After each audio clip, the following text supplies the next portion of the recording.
वजन दिया है। बहुत बहुत धन्यवाद।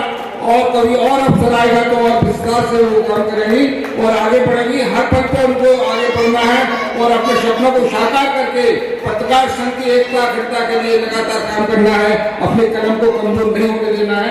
बहुत बहुत धन्यवाद।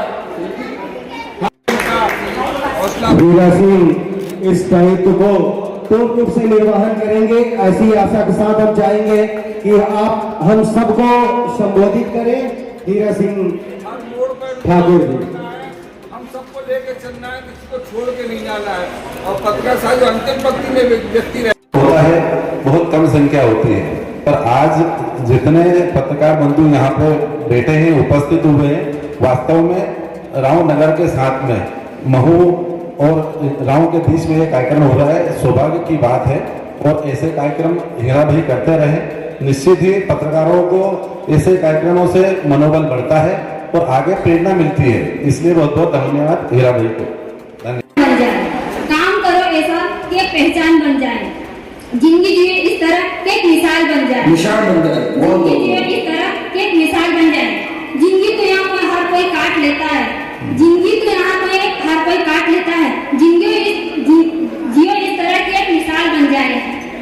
और मैं लास्ट में संदीप जी से बहुत बहुत धन्यवाद बोलना चाहती हूँ। Thank you, thank you, thank you. ठीक है मैडम। मुझे भरोसा नहीं था कि इस पद पर मुझे बिठाया जाएगा, लेकिन आज मुझे इस पद पर बिठाया है तो मैं इस कार्य को जो भी साथी, चाहे पत्रकार हो या कोई अन्य साथी हो या किसी भी प्रकार की कार्रवाई रहेगी, उनके लिए हमेशा 24 घंटे हर समय खड़ा मिलूंगा। कहीं भी किसी भी कार्य हो आप मुझे याद करें, मैं आप लोगों के साथ और सभी के तहे दिल से स्वागत करूंगा और सभी के साथ में खड़ा हमेशा मिलूंगा। जय भारत। आप सब लोग यहाँ पर उपस्थित हों और एक स्वतंत्र पत्रकार की परिचर्चा पर भाग लें। दुर्भाग्य है, विडंबना है, इस इतने अच्छे प्रोग्राम में उपस्थिति इतनी कम है। जानना ही नहीं चाहता कोई, लेकिन जब काम पड़ता है पत्रकार से तो पहले पत्रकार महोदय को फोन लगाएंगे, भैया ये खबर मत छाप। अरे आप आके अपनी बात, आज इस खुला मंच मिला था, अपनी बातों को सबके सामने रख सकते थे। बहुत बहुत धन्यवाद। अभिभाषक संघ को आपने निमंत्रण दिया, अभिभाषक संघ को आतिथ्य स्वीकार किया। मेरे साथ में मेरे बार के युवा सचिव श्री अभिषेक जायसवाल भी हैं। मैं पूरी टीम को धन्यवाद देना चाहूंगा कि इस प्रकार के कार्यक्रम आयोजित करके और विस्तृत स्तर पर हर ग्रामीण क्षेत्रों में कार्यक्रम आयोजित करके जनता को जागरूक करें।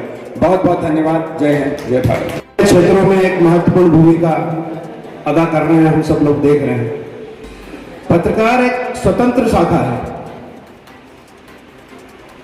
Central government, state government, CBI, ED, जितनी भी हमारी जांच एजेंसी और संस्थाएं हैं, वो केवल एक ही बात से घबराती है, वो है पत्रकार। पत्रकार ऐसी दबी छुपी घटनाओं को उजागर करते हैं जिसको राजनीतिक दबाव या अधिकारी दबाने का प्रयास करते हैं। वर्तमान में इंदौर में एक महत्वपूर्ण घटना हुई थी, जो हम सभी ने उस घटना में एक पत्रकार महोदय ने प्रश्न किया था और वो काफी चर्चा में रहा। भागीरथपुरे का जो एक दूषित जल को लेकर विज्ञापन देने एवं श्रद्धा नीति वाले जो प्रकरण 700 प्रकरण पड़े अभी करेंगे, उस पर 1 साल 1.25 साल हो गए, बैठक ही नहीं हो रही। तो मेरा कहना कि भाई जो सही साहब पत्रकार है उनके प्रकरण निपटाना चाहिए। और पत्रकार सुरक्षा अधिनियम कब से अटका हुआ, उसको पास करो ना। क्या देर लगती, पत्रकारों की सुरक्षा कौन बेचारा आजकल किसी के खिलाफ छापे तो वो भू माफिया, शराब माफिया हत्या कर देते हैं। तो ये कौन देखेगा?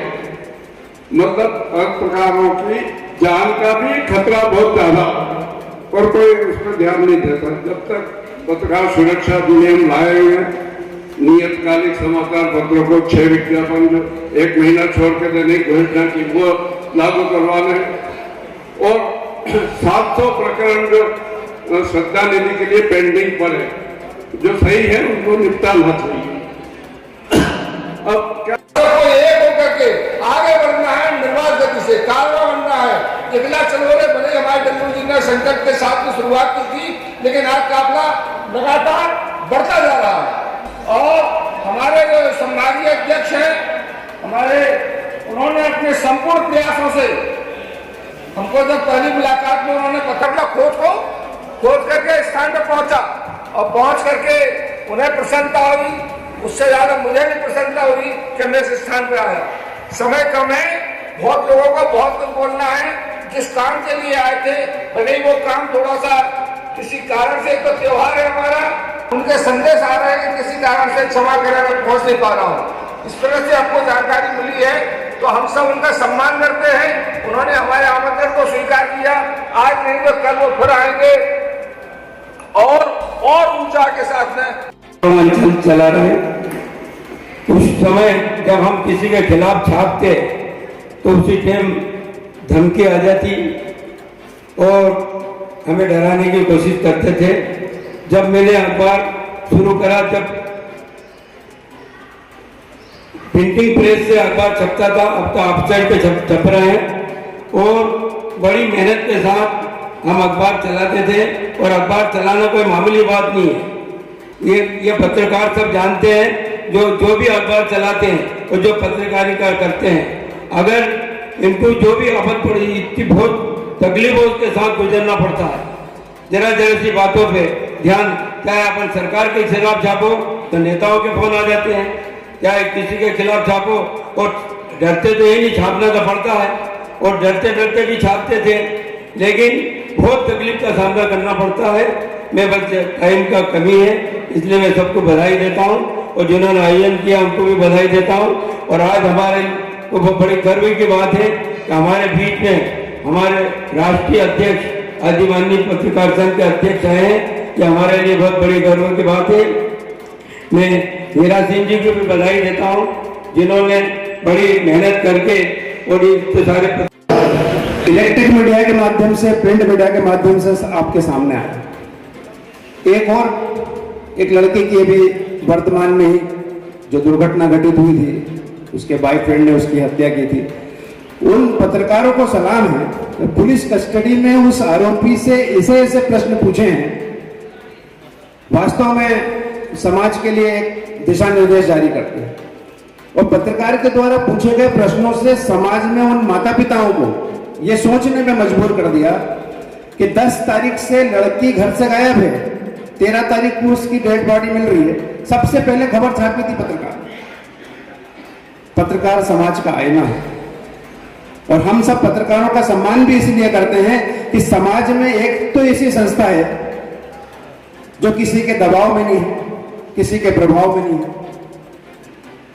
उन पत्रकारों को और इस समस्त पत्रकार संघ को मैं प्रणाम करता हूं। आने वाला समय वर्तमान में प्रिंट मीडिया, इलेक्ट्रिक मीडिया का ही रह गया है,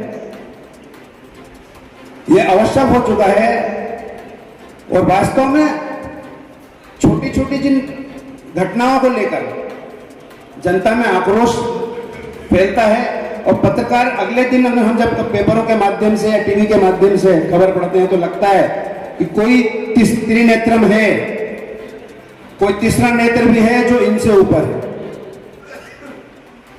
मैं धन्यवाद देना चाहूंगा हीरा सिंह जी ठाकुर को और उनकी पूरी टीम को कि पत्रकारों को स्वतंत्र रूप से अपनी बात रखने का यह अधिमान्य पत्रकार संघ द्वारा कार्यक्रम आयोजित किया। मैं डिस्ट्रिक्ट देवास से हूँ, एक छोटे से गांव से हूँ। मेरे पापा बहुत पुअर है। जब स्कूल में पढ़ती थी तो मुझे वहाँ पे फीस टाइम से जमा नहीं हो पाती थी। जब एग्जाम होती थी मेरे होल्डर हो जाते थे। उसके बाद में धीरे धीरे करके वहाँ पे मैं फीस डिपॉजिट करती थी, पापा करते थे। उसके बाद में जब मैंने 12th पास करी, 12th पास करने के बाद में बाहर निकलने का मौका है, पापा बोलते हैं कि नहीं, बोले कि मेडिकल फील्ड में जाना है। मेडिकल तो मैंने पापा का सम्मान करा कि सर जाके जो स्कूल के ओनर थे उन्हें बोला कि बेटा आपके घर की कंडीशन सही नहीं है, तो बोले कि तुम मेरे पास में ही रहना और बच्चे को पढ़ाना, बोले आपको सैलरी पे कर देंगे। तो ये बात मैंने पापा को बोली। पापा ने बोला कि यहाँ पे 5 से 10 हजार देंगे, उससे क्या होगा? बोले आपका खुद का खर्चा नहीं निकाल सकते तो बोले दूसरों को कैसे मेंटेन करेंगे? तो फिर पापा ने मुझे बाहर भेज दिया। बाहर मैंने हरियाणा कॉलेज में एडमिशन लिया, BBHA मैंने वहाँ पे करा। वहाँ पे मुझे बहुत संघर्ष करना पड़ा क्योंकि नई जगह और नया एनवायरनमेंट, वहाँ पे मुझे बहुत कठिनाई हुई। एक बार तो सभी दोस्त पूछते थे कि तू क्या कर रही है? मैंने बोला कि मैं BBHA कर रही हूँ। बोले ये होता क्या है? बोले इसमें तेरा कोई स्कोप नहीं है, बोले मत कर। जब फिर एक बार मैं घर चले गए, सभी सामान लेके घर चले गए। फिर मैंने सोचा कि नहीं यार, पापा को क्या बोलेंगे, इसलिए मुझे वापस जाना चाहिए। फिर मैं वापस इंदौर, फिर मैंने